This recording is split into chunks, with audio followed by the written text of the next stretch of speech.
Buenos días a todos. ¿Me escuchan bien? Ok, más o menos. Ok.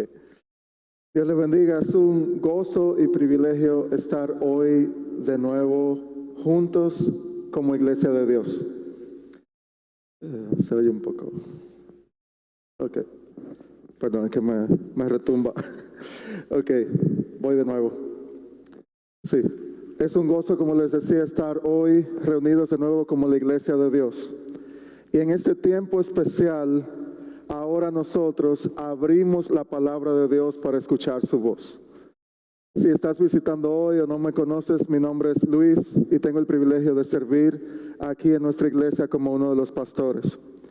Estamos entonces en nuestra serie en la primera carta de Pablo a los Corintios, donde hemos ido viendo verso a verso, párrafo a párrafo, la palabra de Dios. Hoy pueden abrir sus Biblias, por favor, en el capítulo 3 de la primera carta de Pablo a los Corintios.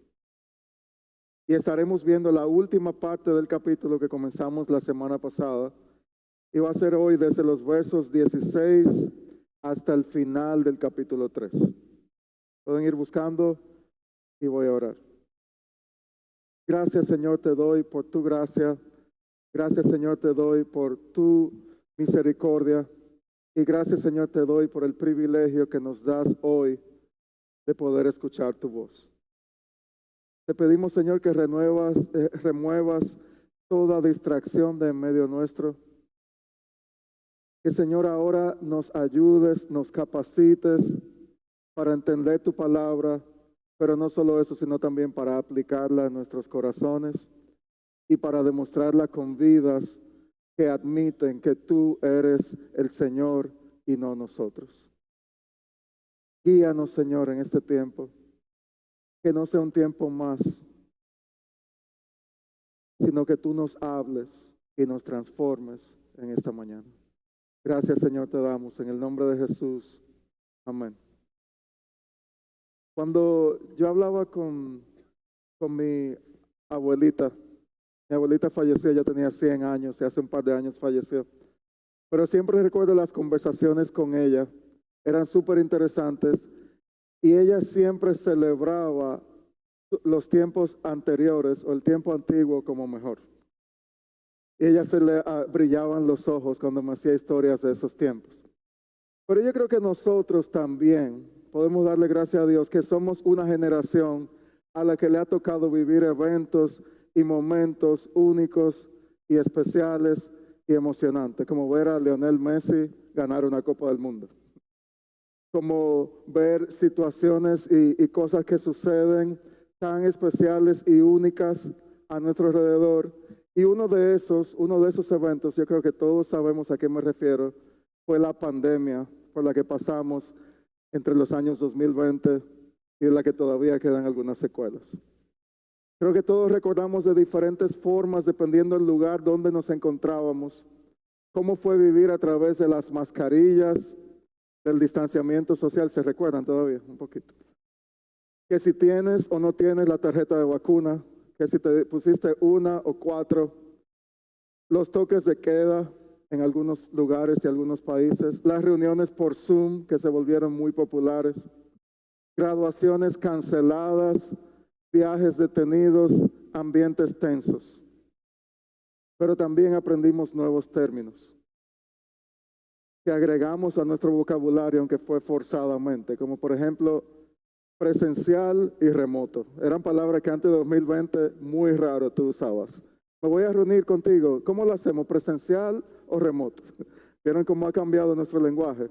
Aprendimos a distinguir qué actividades se hacían de manera presencial y cuáles se podrían hacer de manera no presencial. En las posiciones del trabajo ahora te piden que puedas trabajar sin la presencia de un jefe al lado tuyo. El evento hizo todo el mundo más digital y menos presencial. En mi caso personal, desde ese tiempo yo he tenido que trabajar cada semana de manera remota desde mi casa. Y hace un par de años, cuando abrieron el lugar donde trabajo otra vez, me di cuenta cuando hice esa primera visita de vuelta a la oficina, la bendición también de trabajar presencialmente con gente alrededor de ti, con gente que toma café, que va al baño, con quien tú hablas. Era como tan extraño ese momento, todavía recuerdo después de 2 años, de estar en presencia de otros, de no ser algo tan distante, sino algo cercano. Yo aprendí a atesorar lo presencial como un privilegio. Y en nuestra vida como iglesia, hoy contamos con un gran privilegio, el pueblo de Dios y la iglesia de Dios. Y ese privilegio es la presencia de Dios en medio de nosotros. El texto de hoy nos presenta una verdad gloriosa, una verdad que puede hacernos meditar en cosas que quizá ni habíamos considerado. Una verdad gloriosa que debemos atesorar. La iglesia es el templo de Dios. La iglesia es morada de Dios y en su iglesia habita la presencia de Dios. Y nos lleva a hacernos la pregunta, el texto de hoy, ¿cómo vive la iglesia de Dios ante la realidad de que Dios habita en nosotros? ¿Y qué implica esta realidad? La vamos a ver en dos partes en estos versos. El pueblo de Dios vive en presencia de Dios en los versos 16 y 17 y en el resto del capítulo, el pueblo de Dios le pertenece a Dios. Si recuerdan hace unas semanas, la carta de Pablo comenzaba diciendo a la iglesia de Dios que está en Corinto. Es importante que recordemos esa frase nuevamente y lo vamos a ver un poco más de detalle más adelante. Pero hoy seguimos en esta serie que, como hemos dicho, es una carta escrita por el apóstol Pablo a una iglesia que era difícil. Estaba viviendo situaciones difíciles y todo esto ocurría en una ciudad que también era difícil tú ser un creyente y sobre todo un nuevo creyente.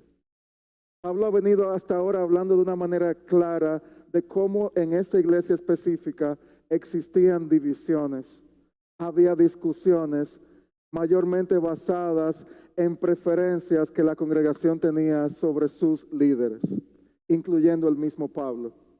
Algunos podían decir yo soy de Pablo, otros podían decir yo soy de Apolos. También una y otra vez de forma repetida hemos visto la idea de que esta problemática demostraba que ellos estaban persiguiendo la sabiduría humana y no la divina, y de esa forma estaban quitando los ojos del fundamento de la iglesia y viviendo en inmadurez. Por eso Pablo le decía en el 3:11, pues nadie puede poner otro fundamento que el que ya está puesto, que es Jesucristo. Hasta ahora, en resumen, la iglesia es de Dios. Es visible a través de iglesias locales como estamos reunidos en esta mañana. Iglesias locales que se edifican modeladas sobre la piedra angular que es Cristo. Está compuesta por servidores que juntos colaboran para que este cuerpo, este edificio sea edificado y están construyendo sobre un mismo fundamento y que ahora consideran cómo están edificando sobre ese fundamento, sabiendo que Dios también mira la calidad con que estamos edificando. El pueblo de Dios vive en la presencia de Dios. Pablo en ese capítulo 3 ha usado muchas imágenes. Niños que se alimentan. Un campo de cultivo en el que se necesitaba un fruto que se demostrara el crecimiento. También él decía la semana pasada al final que la iglesia es también un edificio. Es como si él no se cansara de demostrar a través de diferentes analogías e imágenes la relevancia de lo que nos une en Cristo. Para seguir alimentando a su iglesia, a nosotros hoy, en recordar lo esencial que nos une como creyentes en Cristo. A seguir considerando cómo estaban edificando, pero hoy de una manera especial a considerar la obra de Dios al mirar sus corazones. La iglesia es de Dios y el pueblo de Dios tiene que considerar la obra de Dios en sus vidas individuales y en su vida como iglesia. Y él comienza haciendo esta pregunta en el verso 16. ¿No saben que ustedes son templo de Dios y que el Espíritu de Dios habita en ustedes. En otra versión dice, no se dan cuenta de que todos ustedes juntos son el templo de Dios y que el Espíritu de Dios vive en ustedes. Y eso ustedes ahí es claro que estamos hablando en plural. Está hablando de la iglesia de Dios, es el templo de Dios. Y sabemos entonces inmediatamente que la iglesia de Dios entonces no es un lugar físico, no es un edificio. La iglesia de Dios está compuesta por aquellos que han sido salvos y separados por Dios. En un momento en el capítulo 6, veremos más adelante, Pablo vuelve y habla, pero en ese momento de una forma individual, de que también los creyentes en consecuencia son templo de Dios y su cuerpo es un templo del Espíritu Santo. Pero hoy lo que estamos viendo en esos versos es hablando a la iglesia de Dios como un cuerpo en forma plural. Dice, son templo de Dios, son su morada, el lugar en el cual Él habita, el lugar donde su presencia es completamente evidente, donde no hay dudas quién está a cargo de ese lugar. Era como si Él les dijera a mis hermanos en Corinto que todavía les tengo que dar leche porque no están listos para comer una comida más fuerte. Recuerden cuál es su nueva identidad. La iglesia es de Dios y por lo tanto recuerden que todas esas discusiones, esas divisiones que ustedes han estado experimentando son estériles, no tienen lugar cuando ustedes consideran la obra que Dios ha hecho en medio de ustedes. Este verso nos trae la idea de que la iglesia es la morada de Dios donde habita su presencia. Y quizás tú eres nuevo a todo esto, tú dices, ¿qué es eso del templo?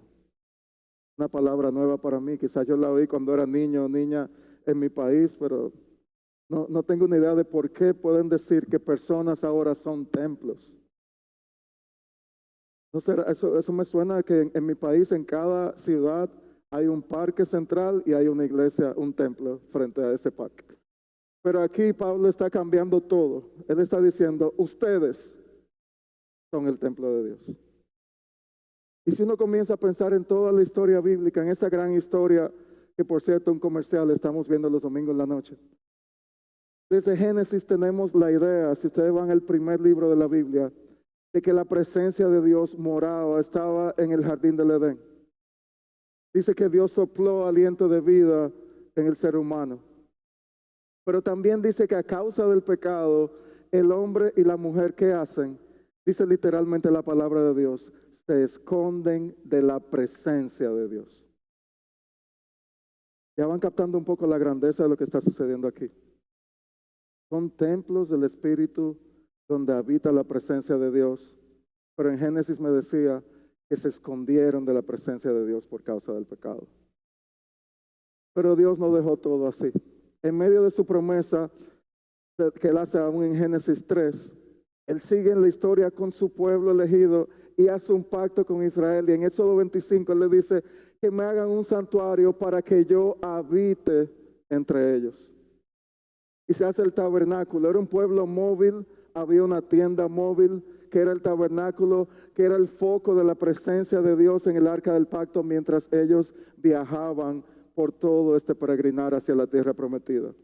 Dentro de eso estaba el lugar santo, el lugar santísimo, donde todo esto era separado por un velo.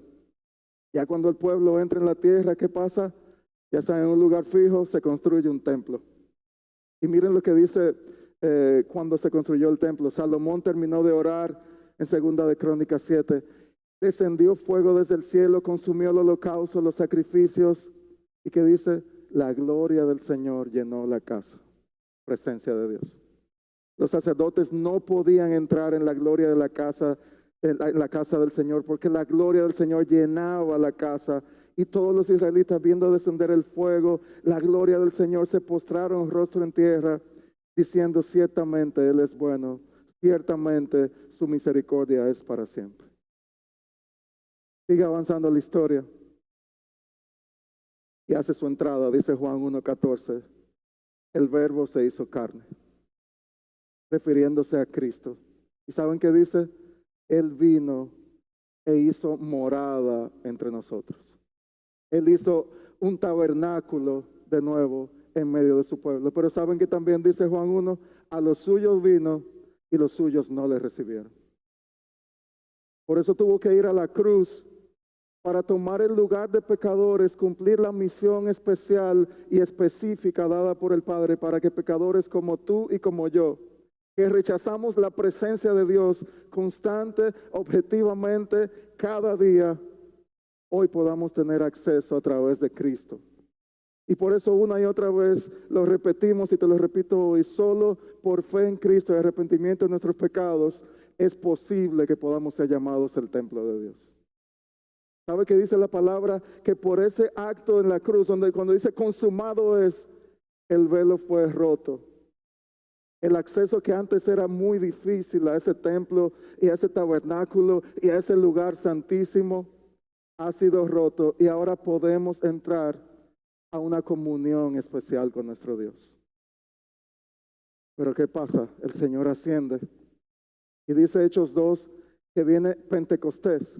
El Espíritu Santo desciende y dice que todos fueron llenos del Espíritu Santo.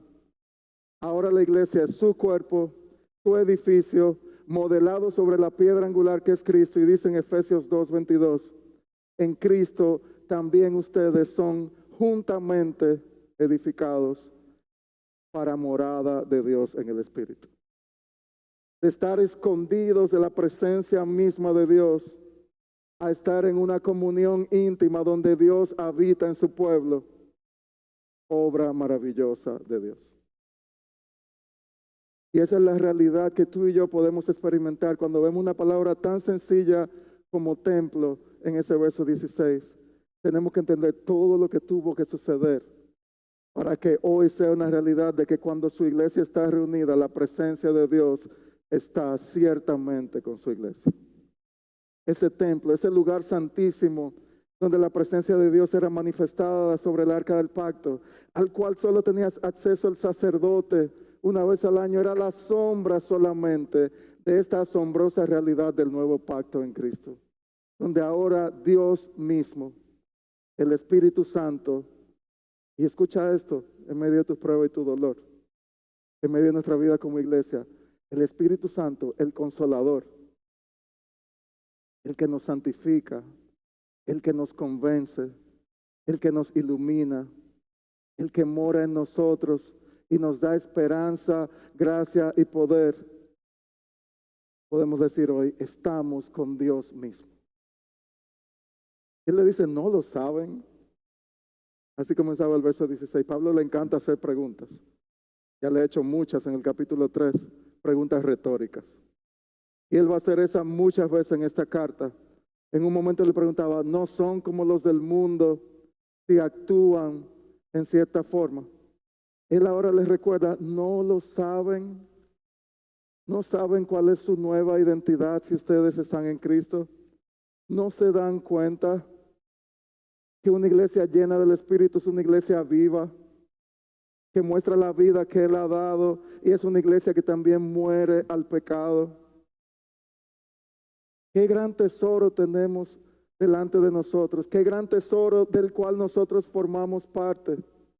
Todo aquel que ha puesto su fe en Cristo y ha sido salvo de la condenación eterna es parte del pueblo de Dios. Es parte de ese pueblo que ha recibido ese gran regalo y ese gran privilegio, su pueblo que vive en su presencia. Y muchas veces hablamos, yo quiero la presencia de Dios. ¿Y saben qué hacemos? La fabricamos emocionalmente o a través de una obra arquitectónica maravillosa. Pero ¿saben qué? En medio de un gimnasio donde tenemos un gran eco, todavía nosotros podemos reunirnos como el pueblo de Dios en la presencia de Dios. No necesitamos fabricar una presencia que fue lograda a través de la obra de Cristo en la cruz. Por eso Pablo decía, esta palabra de la cruz es locura, pero es al mismo tiempo el fundamento sobre el cual construimos y modelamos lo que hacemos con la iglesia. Nosotros hoy también como iglesia local somos ese templo de Dios en medio de nuestra ciudad y en medio del lugar donde nos desenvolvemos. Pero aquí él hace una advertencia también. Miren el verso 17. Y él ha dicho la nueva naturaleza de la iglesia, la identidad. Y él dice, si alguno destruye el templo de Dios, Dios lo destruirá a él. Porque el templo de Dios es santo y eso es lo que ustedes son. Acabamos de cantar, santo, santo, santo. Es el Dios omnipotente. Pero él dice, ese pueblo en el que yo habito va a reflejar los atributos del Dios que ha comprado ese pueblo a precio de sangre. Y ese atributo de la santidad lleva a esa advertencia tan seria como la que pone ahí. Él ha venido hablando de este contexto donde había división. Él dice que aquel con sabiduría humana está menospreciando la palabra de la cruz, está menospreciando el evangelio, está menospreciando esta realidad de la nueva identidad que tenemos como iglesia, causando divisiones, está causando destrucción. Cuando él dice ahí que alguien destruye el templo, está hablando que alguien profana, que alguien corrompe, que alguien deprava o arruina algo que Dios ha establecido. El otro día Amelia estaba haciendo un Lego. ¿Saben lo que es eso, verdad? Poniendo piezas una detrás de otra y había hecho un gran trabajo. Y estaba súper contenta, pero unos minutos después vino llorando. No sé cómo pasó, pero todo estaba destruido. Alguien parece que puso la mano y se cayó y el trabajo quedó completamente deshecho. Qué triste es ver la destrucción. Y es mucho más fácil tú destruir el Lego que armarlo. No lleva a pensar, no lleva a considerar nada, no lleva ni siquiera a entender cómo ese Lego llegó a estar donde estaba en ese momento. Simplemente, ya sea accidentalmente como en ese caso, pero a veces intencionalmente como en muchos casos, la iglesia local de Cristo puede ser profanada, arruinada, depravada por aquellos que causan división. Una advertencia muy seria para aquel que con enseñanzas falsas, con calumnias malintencionadas, con acusaciones mentirosas, con sabidurías y filosofías huecas, con humanismo disfrazado de espiritualidad, trae división en la iglesia. Dios dice, lo destruirá. Aquí él ha hablado hasta ahora que hay un momento que hay personas que están construyendo con los materiales que quizás no son los mejores, pero dice que será salvo aunque sea va a llegar. Pero aquí se está refiriendo quizás a otro tipo de personas. No sabemos exactamente a cuál, pero se entiende que es alguien que quizás no es verdaderamente regenerado y que está haciendo daño dentro del cuerpo de Cristo. Y Pablo aquí les dice, si la presencia de Dios habita en el pueblo de Dios, el carácter santo de Dios también tiene que ser lo que refleje esa morada. Y él le dice, Dios es santo, su pueblo es santo, y le aclara de una vez, eso es lo que ustedes son. Son un templo donde habita el Espíritu, pero son un pueblo santo. Antes él le había dicho, actúan como los del mundo, pero ahora con certeza, con seguridad, él les dice, ustedes son el pueblo de Dios. Ustedes son morada y el templo de Dios. Pedro seguía recalcando esto en su primera carta. Él también decía, y viniendo a él como a una piedra viva, desechada por los hombres, pero escogida y preciosa delante de Dios, también ustedes, como piedras vivas, sean edificados como casa espiritual para un sacerdocio santo, para ofrecer sacrificios espirituales aceptables a Dios por medio de Jesucristo. La razón para que ahora rechacemos todo lo que el mundo ofrece como un pueblo apartado en santidad es que el Espíritu Santo mora en nosotros. De nuevo, Dios habita en su pueblo, separa a su pueblo para su gloria, lo protege de sus enemigos y la iglesia, dice en otra parte, prevalecerá. La iglesia de Dios general prevalecerá, aunque haya iglesias locales que sufran muerte. Iglesia, no sé si te ha pasado lo mismo que a mí, mientras hemos ido meditando en esta parte de la carta. La división dentro del pueblo de Dios es algo a lo que hay que prestarle atención. No es algo sencillo. Es un ataque directo a un pueblo en el que habita Dios mismo. Y aquí no estamos hablando de desacuerdos entre hermanos que se aman y que pueden tener ideas diferentes en un momento. No estamos hablando de personas que están edificando sobre el mismo fundamento, pero pueden tener un desacuerdo temporal. Estamos hablando de aquí de ataques directos a la naturaleza de una iglesia en la que Dios habita y refleja su santidad. Cuidado, es lo que Pablo quiere decir aquí. Cuidado con las actitudes divisivas en nuestro corazón. Cuidado con lo que guardamos contra otras personas. ¿Se fijan cómo hay un asunto bien claro que es relacional que está pasando dentro de esta carta hasta ahora? Cuidado si con nuestras acciones destruimos relaciones en vez de edificarlas.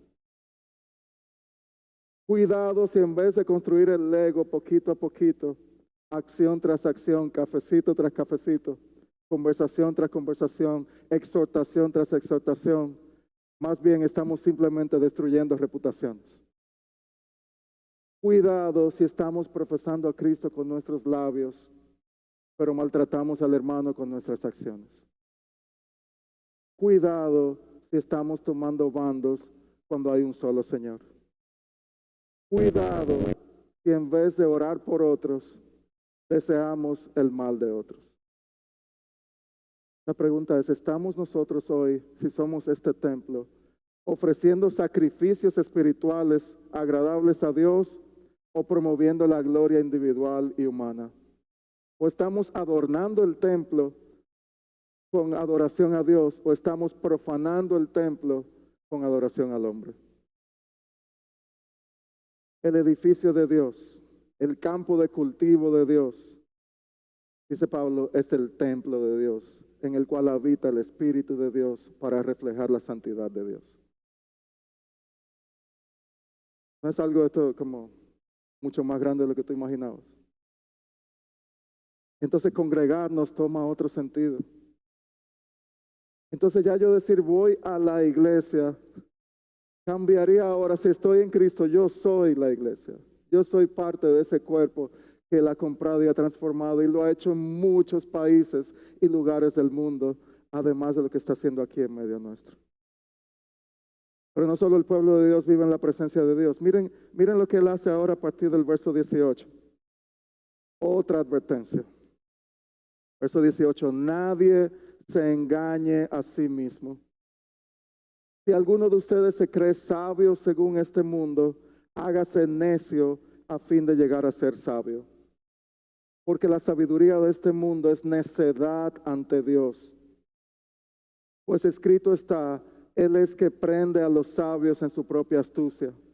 Y también el Señor conoce los razonamientos de los sabios, los cuales son inútiles. Dice de una forma clara, el que destruye el templo de Dios, Dios lo destruirá. Pero tengan cuidado ahora, les dice, de engañarse a ustedes mismos. El autoengaño que viene al no entender esa realidad y esa identidad es grande. Él dice, si alguien se cree sabio según este mundo. Él les recuerda lo que él ha venido diciendo desde el capítulo 1. Hay un gran peligro en ser autoengañados al buscar atesorar los métodos humanos como una forma de alcanzar sabiduría. Es posible ser destructores del templo de Dios al poner confianza en formas humanas y no en la presencia que ya sabemos, activa de Dios trabajando en su pueblo elegido y santificado. Y Él los reta, dejen de perseguir esa sabiduría. Aquí Él está citando a Job 5:13 y al Salmo 94:11. Fíjense cómo Él dice en el verso 10, déjame ver, en el verso 19, está citando aquí a Job, el libro de Job. Él es el que prende a los sabios en su propia astucia. Él dice, esa propia sabiduría que tú estás persiguiendo es la misma sabiduría que te va a atrapar. Es una trampa. Pero también citando el Salmo 94, él dice, es una trampa con razonamientos inútiles. El autoengaño viene cuando tratamos de perseguir constantemente lo que el mundo ofrece como adecuado. Y fíjense que le había dicho antes, la palabra de la cruz es locura para algunos. Pero ahora dice, la sabiduría del mundo es necedad para Dios. Él pone el mismo argumento en otra forma. Y es ahí donde tenemos que volver a meditar lo que dijimos al principio. La iglesia es de Dios. Y si la iglesia es de Dios, necesitamos actuar como su templo, no como sus adversarios. No podemos edificar con argumentos humanos una obra fundamentada en una acción divina. Querida iglesia, en ocasiones podemos estar buscando tratar de pertenecer y encajar como los corintios en ese momento en un mundo elocuente, aparentemente poderoso. Nosotros podemos hoy también estar tratando de encajar en medio de un mundo que promete muchas cosas. Un mundo que pareciera ser inclusivo, un mundo que pareciera ser especial, pero que al final terminará en destrucción si no tienen fundamento en Cristo. Es tiempo de que abandonemos esta búsqueda que dice la palabra, es inútil y no es fructífera. Y sobre todo, nos estamos engañando a nosotros mismos. Entonces, la iglesia es el pueblo de Dios que le pertenece, pero que ya no busca pertenecer al mundo ni la forma de pensar del mundo. Y aquí cuando hablamos de mundo, estamos refiriéndonos a todo lo que se opone a la voluntad expresa de Dios y se rebela contra el Creador. Pero miren lo que dice el verso 21. Así que nadie se jacte en los hombres, porque todo es de ustedes. Ya sea Pablo, o Apolos, o Cefas, o el mundo, o la vida, o la muerte, o lo presente, o lo porvenir. Todo es suyo. Y ustedes de Cristo y Cristo de Dios. Comienza el verso 21 con otra advertencia. Nadie se jacte, nadie tome orgullo, nadie tome placer en que estoy siguiendo a los hombres. Y cerrando el capítulo, les recalca nuevamente que si somos el templo de Dios, que vivimos en la presencia del Dios mismo, no hay razón para autoengañarnos con una verdad tan gloriosa. Ni hay razón para confiar en los hombres, ni hay razón para buscar métodos humanos para edificar su iglesia. Todo esto porque entendemos que la iglesia es de Dios y todo lo que tenemos nos ha sido dado por su gracia. ¿Habían ustedes visto este verso? Todo es de ustedes. Y no estamos hablando de prosperidad material, estamos hablando de algo mucho mayor. Miren lo que dice Pablo en Efesios 1 también. Bendito sea el Dios y Padre de nuestro Señor Jesucristo, que nos ha bendecido con toda bendición espiritual en los lugares celestiales en Cristo. Y ahora todo conecta, ¿verdad? La palabra de la cruz, que es locura para los hombres, nos enseña que solamente en unión con Cristo, todas estas cosas, en vez de ser fuentes de división, lo podemos ver como fuentes de bendición. Y quizás hoy tú has venido con una definición de bendición muy materialista, como todos nosotros muchas veces la vemos. Pero aquí hay una definición de algo mucho más de lo que imaginamos. Si estamos en Cristo, dice Pablo, todo es de ustedes. Todo es de ustedes.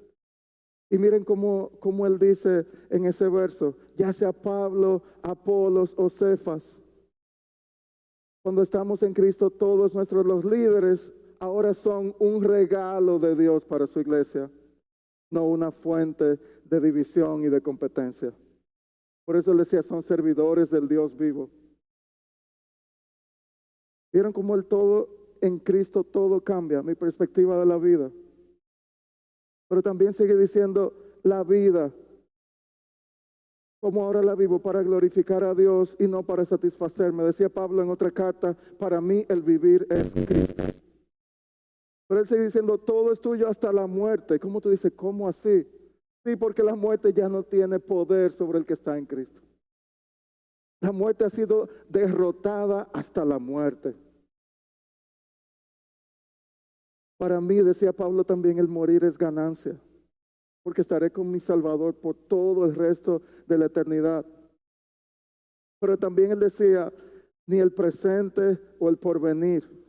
Mi presente y mi futuro no me causan temor ni ansiedad, porque estoy en sus manos. Todo es de ustedes en Cristo y toda y cada faceta de nuestras vidas como individuos y como iglesia lo hacemos sabiendo que todo lo que somos, lo que tenemos, lo que haremos y lo que seremos es en base a la gracia pura de Dios. Y esa gracia también actúa y es evidente en su iglesia en el día de hoy. Decía Pablo también a los romanos, porque estoy convencido, en el verso 38, de que ni la muerte, ni la vida, ni ángeles, ni principados, ni lo presente, ni lo porvenir, ni los poderes, ni lo alto, ni lo profundo, ni ninguna otra cosa creada nos podrá separar del amor de Dios que es en Cristo Jesús, Señor nuestro. Todo esto puede ser realidad porque ahora vivimos en presencia de Dios y a través de esa obra de Dios somos propiedad exclusiva de Dios. Somos su pueblo, su cuerpo, su campo de cultivo, su edificio, sus ovejas. ¿Vieron cuántas imágenes? Lo más importante en todo lo que yo he dicho es que somos su pueblo, porque estamos en Cristo. No hay nada más glorioso que esta realidad. No hay nada que produzca más unidad que esta verdad. Podremos enfrentar dificultades aferrados a esta verdad. Y cuando Juan está haciendo al final de la Biblia en Apocalipsis 21, cuando habla de esa nueva Jerusalén, esa nueva ciudad, donde todo es redimido, él decía, no vi en ella templo alguno. ¿Saben por qué él decía? Porque su templo es el Señor, el Dios Todopoderoso y el Cordero. No nos autoengañemos. La iglesia tiene un dueño y no somos nosotros. Nosotros le pertenecemos y si le pertenecemos al poderoso, dice que todo por consecuencia es nuestro. Pero también el todo es nuestro, significa que todo el sufrimiento que Cristo vivió en la tierra para hacer la voluntad de Dios también es nuestro. Su iglesia recibe la gran bendición que Él nos da en Cristo y vive ahora cargando la cruz de Cristo. Entonces, no sé si eso te anima a ver la congregación y la iglesia local de una forma diferente en esta mañana. ¿Sabías cuál es tu identidad si estás en Cristo? Somos su pueblo en el cual Él habita y al cual le pertenecemos y del cual recibimos grandes privilegios y grandes responsabilidades. Cuando yo era pequeño había una canción que por más que me ponga a meditar en ella, yo dije, wow, quizás me traumatizó. En la escuela dominical decían, Él ve lo que hago, Él oye lo que digo, y decían así, y te hacían así, mi Dios escribe cada vez. Y te decían, ves. Entonces la presencia de Dios, yo crecí mirándola como algo que me atemorizaba. Porque si Dios solamente está viendo cuando yo comí la galletita que mi mamá me dijo que no me comiera, o cuando la presencia de Dios la veo como el Dios santo, que es real, que es santo y al cual yo temo y tengo reverencia hacia Él. Pero si lo veo solamente como ese Dios que ve lo que hago, que oye lo que digo, que Él está centrado, pero no me hablan de que hay gracia en Cristo también para mí hoy. No estoy oyendo la historia completa. Pero ¿de qué forma vivir en la presencia de Dios cambia la forma en que tú ves tu vida hoy? Algunas cosas. No vivimos para impresionar al mundo, sino a Dios. Perseguimos la verdadera sabiduría. Servimos ahora con libertad, sabiendo que todas nuestras vidas, primero, recuerdan esta palabra está hecha a una comunidad de creyentes. Veo aún mi salvación como algo más grande, como una obra que Dios está haciendo en medio de un pueblo grande. ¿Y saben qué pasa con eso? Que nos ayuda a entender que la vida nuestra no gira alrededor de nosotros. No sé si te está dando noticias de último minuto hoy.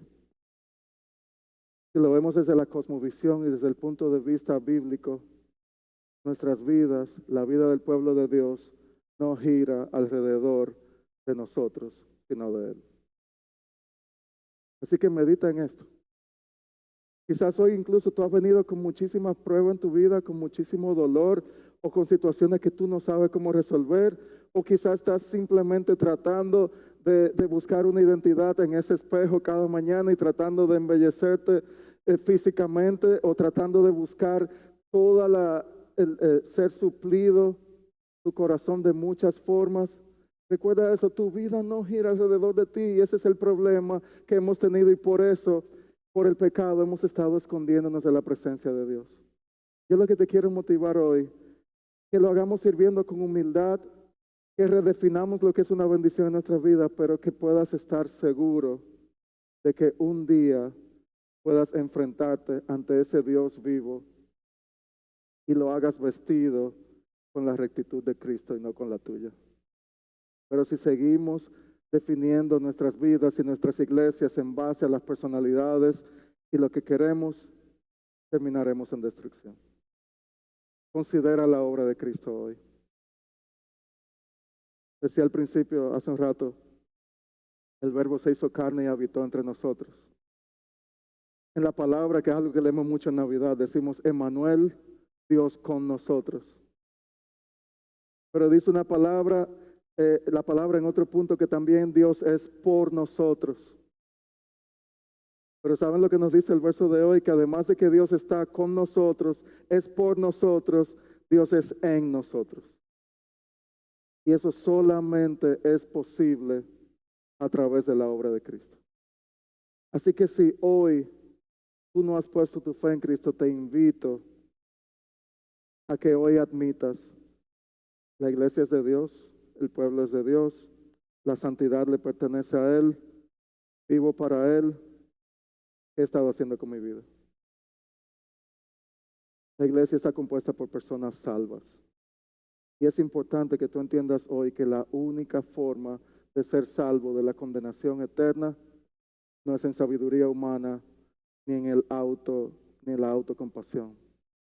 Es poner nuestros ojos en el sacrificio único de Cristo, que, como vimos al principio, hizo de un pueblo que no podía estar en la presencia de Dios a uno que ahora refleja la presencia de Dios.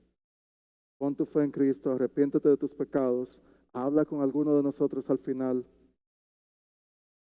Pero entiende esto, esa gran pregunta: ¿eres tú el templo de Dios o un templo donde se adora a ídolos humanos? Somos el templo de Dios, le pertenecemos a Él y no al mundo. Oremos. Gracias, Señor, te damos por tu palabra, y gracias, Señor, porque es viva y eficaz. Y confiamos, Señor, en que tu obra es perfecta, aun cuando tus mensajeros no lo sean. Y te pido, Señor, que haya sido tu palabra hablando a nuestros corazones, no yo. Que, Señor, seamos una iglesia donde predomine el evangelio, donde predomine la buena noticia de la gracia de salvación, donde predomine una iglesia que vive en santidad de acuerdo a su nueva identidad, pero también que seamos un pueblo que proclama tu palabra sin temor y no la sabiduría humana ni métodos humanos. Gracias, Señor, te damos en el nombre de Jesús.